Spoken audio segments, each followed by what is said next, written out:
মমতা ব্যানার্জির পুলিশ একটু ভাবতে হবে আপনাদের। এটা একটা মৌলানা সাহেবের বাড়ি, ইসলামিক স্কলারের বাড়ি, প্রচন্ডভাবে ধার্মিক পরিবার। সেটার থেকেও আমি বলছি, আপনারা আমি সবাই জানি, কোনো বাড়িতে যদি পুলিশের রেড হয় সেখানে মহিলা পুলিশ নিয়ে আসতে হবে।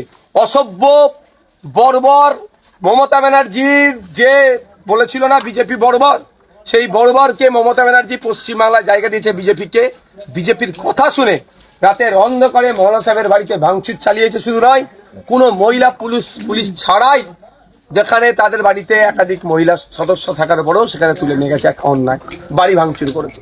এখন তৃতীয়ত যেটা হচ্ছে, সম্পূর্ণ রাজনৈতিক ষড়যন্ত্রের শিকার হয়েছে। আপনারা জানেন গতকালকে এনআইএর কোর্টে প্রডিউস ছিল। এনআই কিন্তু আমাদের মোথাবাড়ির আইএসএফ এর প্রার্থী বামপন্থীদের সমর্থনে যিনি দাঁড়িয়েছেন, ইভিএম মেশিনে যার 4 নম্বরে নাম এসছে, মৌলানা শাহজাহান সাহেবকে দ্বিতীয়বার ফার্দার ইনভেস্টিগেশনের জন্য চাইনি, অর্থাৎ পিসি চাইনি। এটা থেকে ক্লিয়ার একটা জিনিস হচ্ছে যে আমাদের মোথাবাড়ির প্রার্থী খামচিহ্নের তিনি এই কোনো খারাপ ইন্টেনশন প্রথম কথা ছিল না, দ্বিতীয় কারোর সাথে যুক্ত ছিল না। সরাসরি তৃণমূল ভয় পেয়েছে, তৃণমূলের প্রার্থী এখানে হারছে, শাহজাহান সাহেব এখানে জিতছে, প্রচার প্রসার না করতে পারে। টার্গেট ছিল নমিনেশনটাই করতে দেবো না, মেন টার্গেট ছিল নমিনেশনটাই করতে দেবো না। কারণ যেখান থেকে তুলে নিয়ে গেছে তারপর থেকে পরিবার এবং আমরা রাজনৈতিক দল হিসাবে যোগাযোগ করতে চাইলেও আমাদেরকে দীর্ঘক্ষণ বলা হয়নি এক্স্যাক্ট লোকেশন তার কোথায়। তাকে বিভিন্ন জায়গায় ঘুরিয়েছে, আর যতটুকু আমি সোর্সের মাধ্যমে খবর পাচ্ছি তাকে অফার করা হয়েছিল, ভয় দেখানো হয়েছিল, ছেড়ে দেওয়া হবে, নাহলে অনেকদিন জেল খাটানো হবে, তুমি প্রার্থী মনোনয়নটা জমা করবে না। এই টার্গেট কিন্তু তারা সাকসেস হতে পারেনি। আমরা আইনি লড়াই করে তাকে নমিনেশন করেছি। তৃণমূল সাহেব একে এরকমভাবে আটকাতে হবে।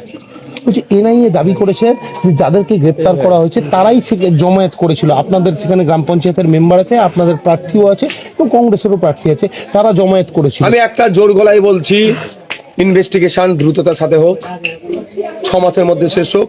যদি আমাদের পঞ্চায়েতের মেম্বার যে কেউ থেকে থাকে তাকে সর্বোচ্চ শাস্তির ব্যবস্থা করা হোক। দুটো কথা ক্লিয়ার করতে হবে, একটা হচ্ছে জমায়েত আর একটা হচ্ছে হিংসা। বলছি দুটো পার্ট থেকে যাচ্ছে।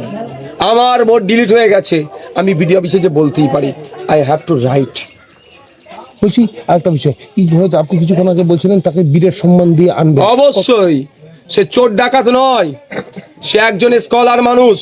তাকে যেভাবে কোর্টে প্রডিউস করেছেন মমতা ব্যানার্জির পুলিশ, মুসলিম সমাজ দেখেছে, অমুসলিম সমাজও দেখেছে যে একজন ধর্ম প্রচারক, ধর্ম সংস্কারক, সমাজ সংস্কারক, একজন স্কলারের দড়ি বেঁধে কিভাবে নিয়ে যাচ্ছে কোমরে।